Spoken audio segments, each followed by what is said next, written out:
Welcome to the channel. I am Isaac Gordon Jr.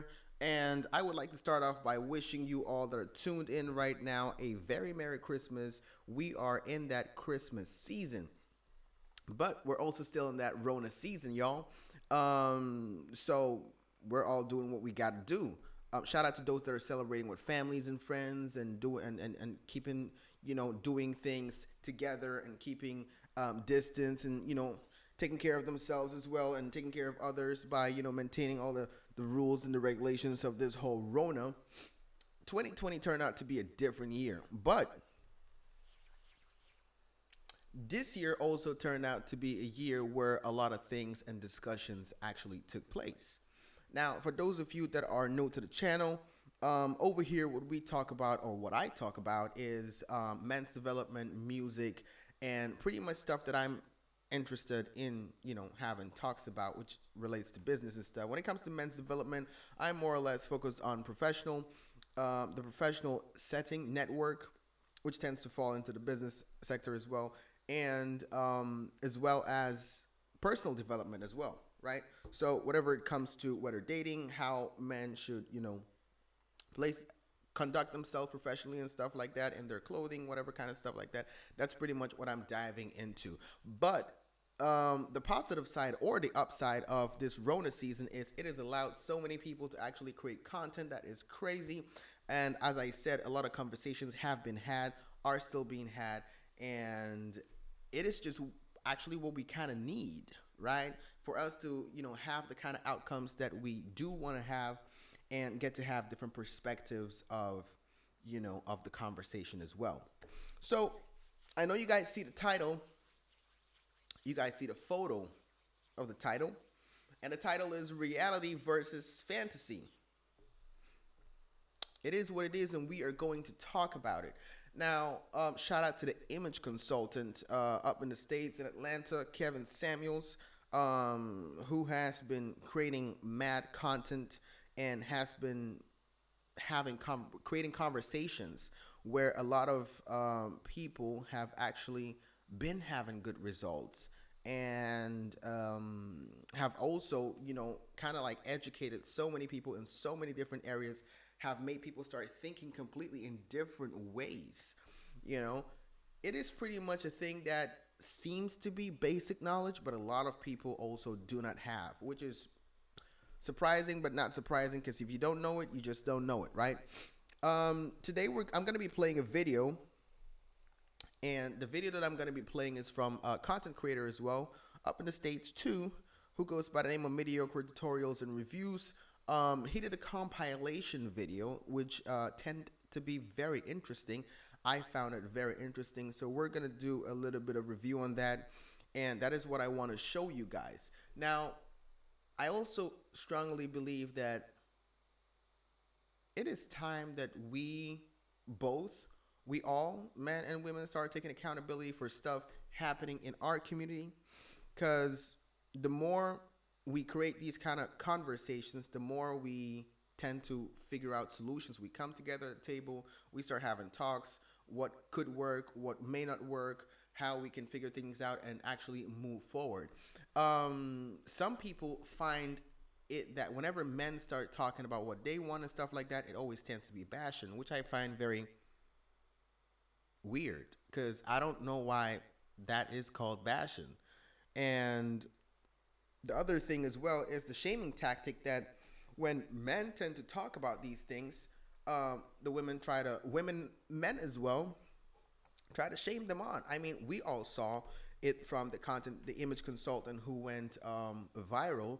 We saw the kind of uproar that tend to happen. A lot of people were bashing him, calling him names, so many other reviews.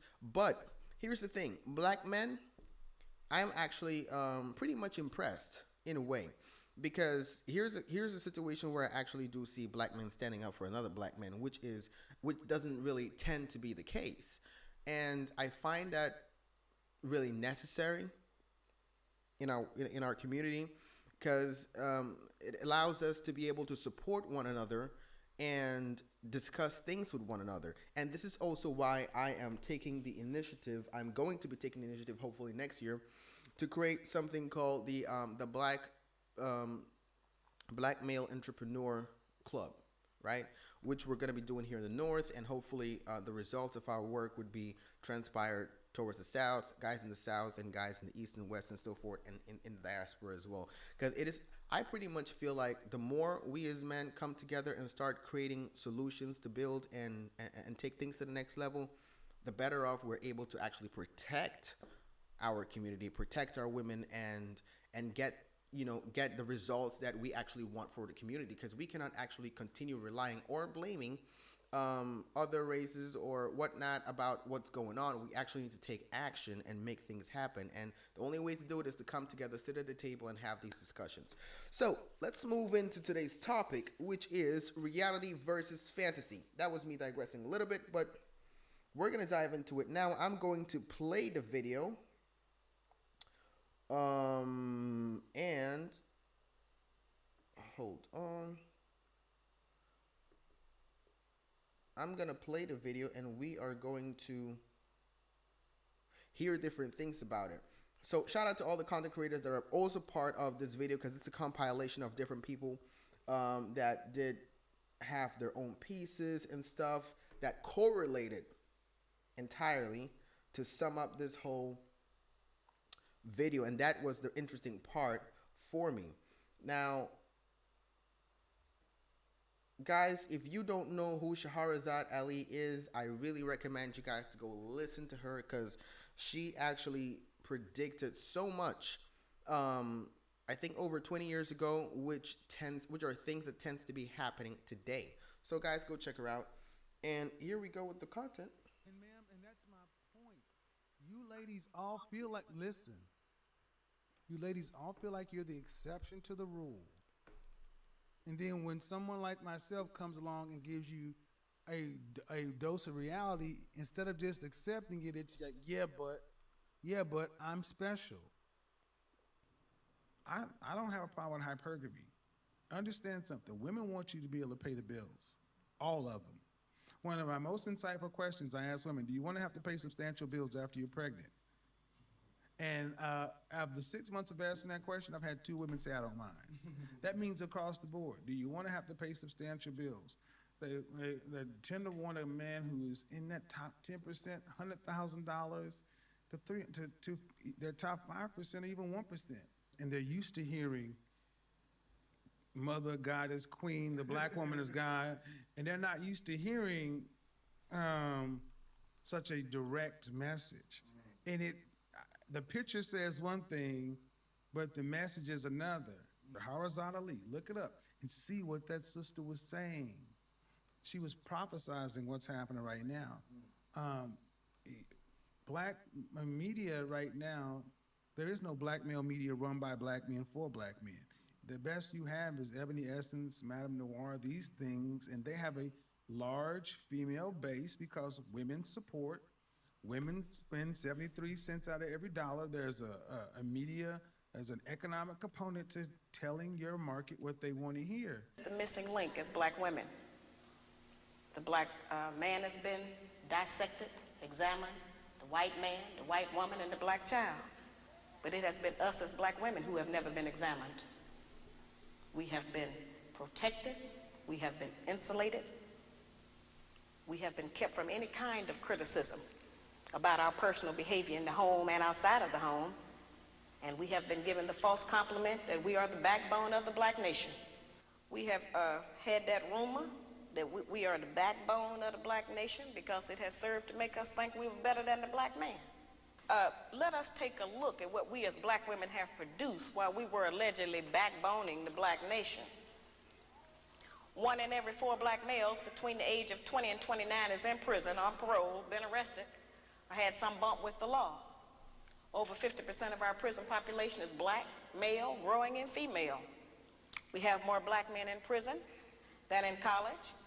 6 out of every 10 black men between the ages of 15 and 44 are unemployed, in jail, got some disease, homosexual, on drugs.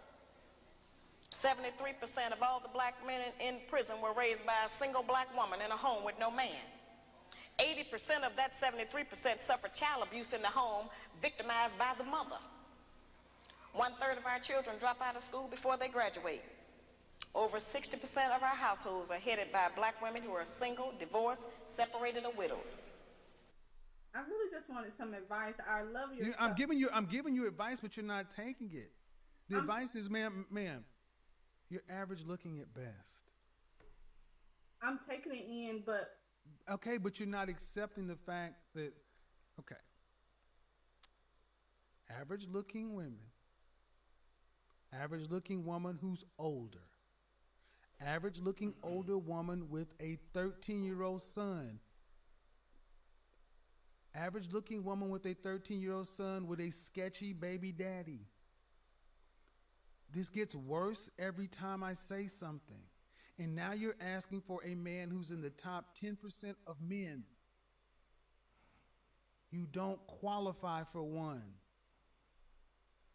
I'm just like, women don't get it. Like, you need to swim in your lane. You know what I'm saying? Swim in your lane. Mr. Pope don't mind these stretch marks. Mr. Pope don't mind this little bit of cellulite. You know what I'm saying? But there's men at certain levels who date at certain levels that is, you know, physically speaking, they're used to perfection. And right or wrong, I'm not saying it's right or wrong. I'm not saying that's right. It's just reality, you know? Back to apples and oranges. This is not boyfriend material. This is not husband material. This is that F-boy dude that you just play with. But that's not how women think. They don't think like that. So they don't categorize these guys like this. And this is what I saw in matchmaking. They're coming to me wanting that guy with all the other intrinsic values of being faithful and loving and kind and all the other stuff they're looking for that wasn't in that guy. Wow. And I'm like, you're looking for Superman. That doesn't exist. And if it does exist, he doesn't want you. He has too many options and he doesn't want you. Or he's been married for 20 years because he got locked down a long time ago. You know what I'm saying? So it's like, but that is a real experience to where the human mind has the ability to have like one experience, and now that becomes the standard. That becomes the new norm. What would you rank yourself on a scale from 1 to 10? You cannot use 7. would I rate myself? Just your face. My face when I wake up, 5, but when I put myself together, 6. Okay. And how tall are you? 5'5". Dress size. I'm sorry? Your dress size. A 3. Okay. So that makes you, if you give yourself a 5, that's average. Yes.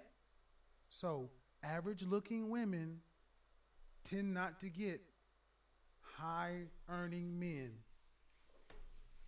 They tend to get average men. So, Did you, I mean, stop right there. Stop right there. Stop right there. Breathe and digest. You're 35 years old and you can look around and see the world. You don't tend to see higher earning men with average looking women off rip. If you do see them, they got their average looking woman when they were both really young and he built his way up.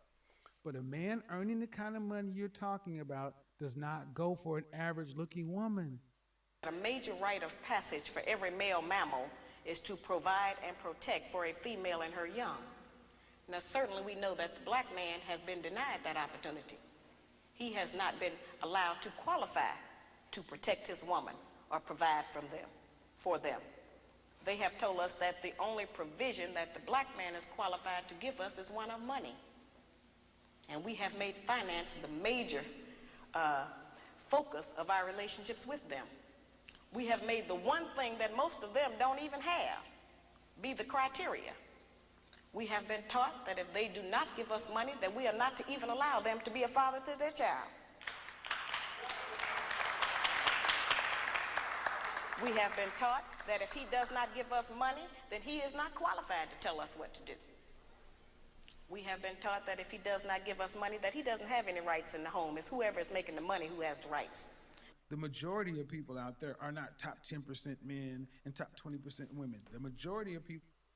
What I would like to say to that part is also a thing that's very interesting, especially when I hear a lot of women saying that, oh,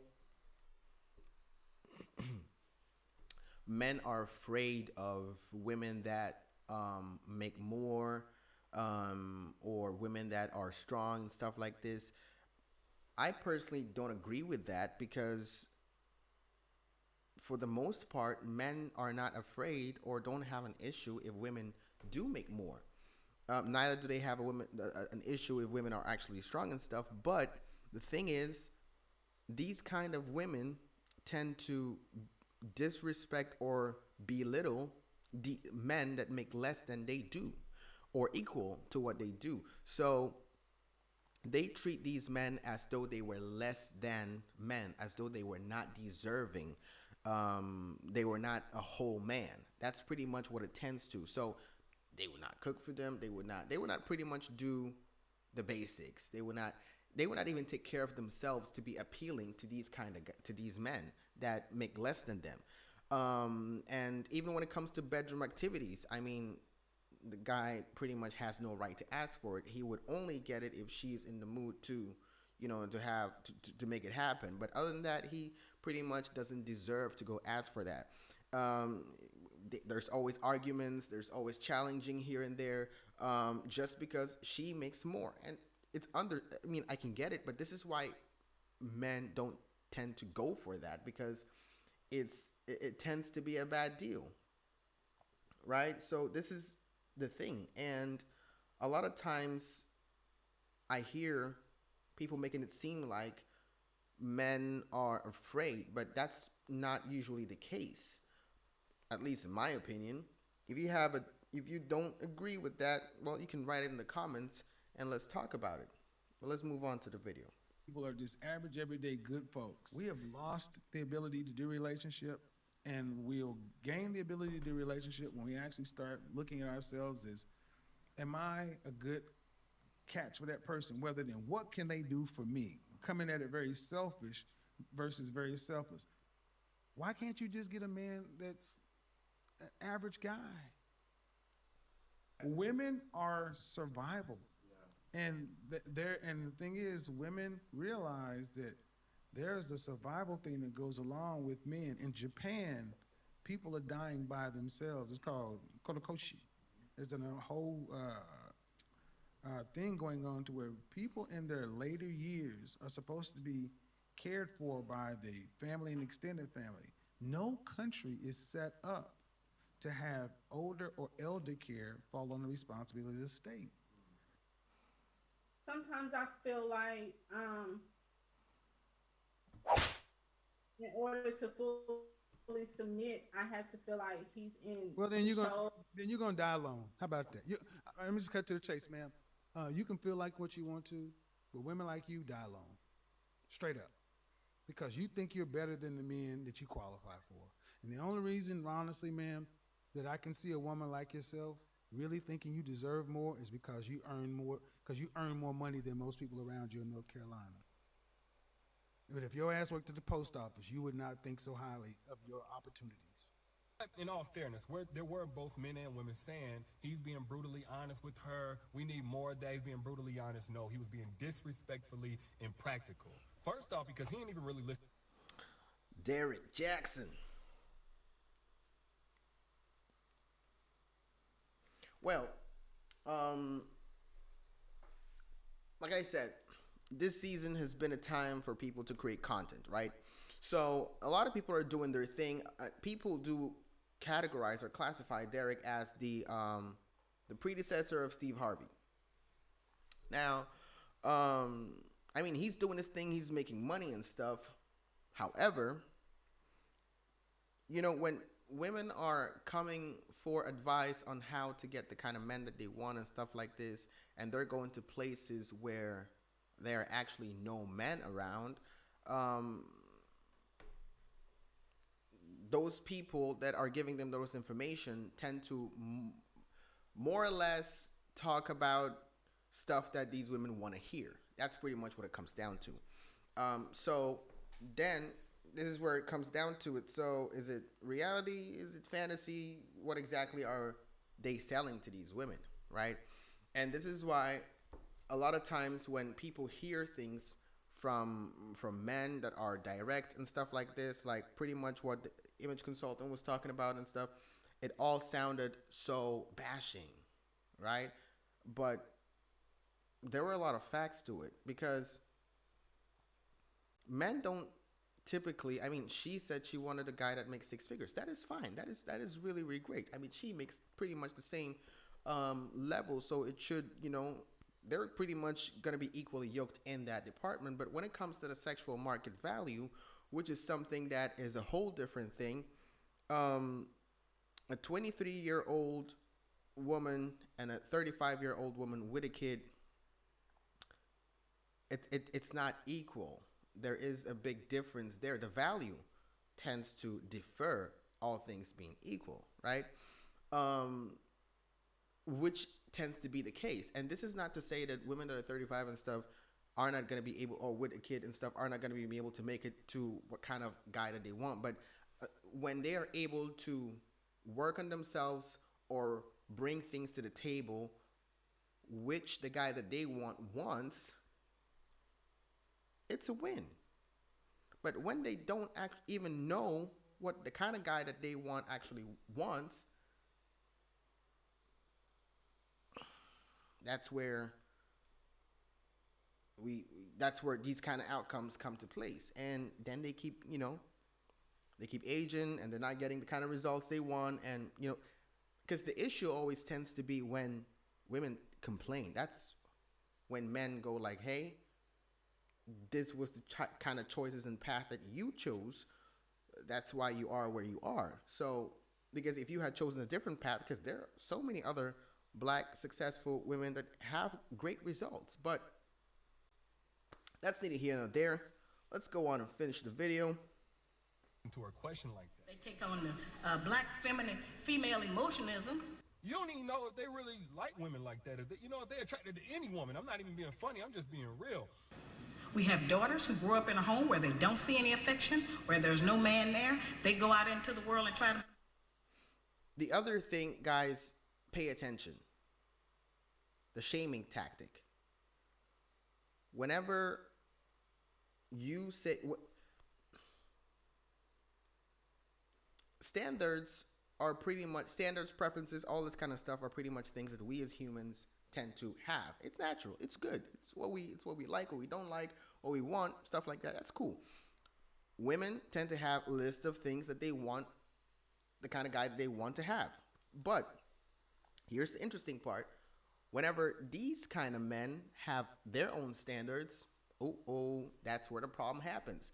So it's more or less like, hey, she can have her stance, but he's not supposed, or he's not allowed to have his stance. That's pretty much where it comes to, because she could want him, but if he doesn't want her, right? But then you hear the word bashing coming out. You hear the shaming tactic that they use. They try to guilt you. They try to make you sound like you are an old-fashioned person. We're in the modern world. This mindset does not work no more and stuff like that. What does all that have to do with anything? Because here's the case. When a person cannot win the argument or actually argue about what's being said, the topic of the argument and stuff, then they start bringing in, trying to talk about the character or the personality of the person they are actually having that conflict or argument with, which already disqualifies the argument, right? It just pretty much disqualifies it, because you cannot attack the character of the person that you're having this dispute with. But that's what tends to happen, right? Well, They don't have no idea how to be no woman to no man, how to function in a house with a man. Like, she wasn't so much saying that she wanted a 6-figure guy. This is at least my perception. I honestly wanted a 6-figure guy. You should never gauge or judge your standards or base your standards on how beautiful you think you are. There's a difference between being pretty and being gorgeous. Oof. You know, a lot of women will be like, I'm pretty. I don't understand. I'm pretty. Like, yeah, you're pretty, and you're pretty with your clothes on. Yeah. But there's women who are drop dead gorgeous, butt naked. Yeah. You know, and women don't understand that there's, from a visual perspective, there's this spectrum for men. You know, there's like levels to this. I learned, and what I'm speaking about really comes from matchmaking, you know, because I would deal with very high net worth men and they want a look. Like, first off, we all ugly to somebody, but you should never do that. Why? Because if you say, well, you know what, I'm this amount of beautiful, therefore I can have this type of guy based on my current physical features. Women use to say, oh, I got him with this sex, right? Men use money. Yeah. So money is this equalizer. This men get access to women that they would never have access to because of money. That's so true. In the interest of being brutally honest, I would tell her straight up, like, you don't need to be looking for no dude that's making 6 figures. You need to be looking inside yourself for the part that is still broken from past relationships, that's allowing you to get talked to by this dude like you are just a dog. That's the first and foremost thing that you need to do. So, what is your advice for That's pretty much what it is with the video. As I said earlier, these discussions actually need to happen so that we can sit at the table, talk about it, figure out solutions and things for us to have the kind of outcomes that we want to have. Because this is what it comes down to. Again, reality versus fantasy. But I'm going to leave that for you guys to decide. Who do you think was realistic? Do you think the image consultant was realistic? Do you think that the people bashing or the people trying to cancel him are realistic, and he is the one fantasizing about all this standards and stuff that men want and stuff like that? Do you think all of this is just, I don't know, dust talk? Well, let me know in the comments below, and we can move on from there. But shout out to you guys. Make sure to like the video, make sure to share it, make sure to comment, and we're gonna be on again on Sunday. I'm gonna be talking with a good friend of mine who's who's working on becoming an upcoming dating coach out here in the north, and we're gonna be discussing different things about, you know, male female nature and stuff like that, and how we can all, you know, try to better ourselves and stuff. This is pretty much, you know, when it comes to the personal development for men and stuff like that. So stay tuned for that. I'm Isaac Gordon Jr. with more content flowing to you very soon. We are out.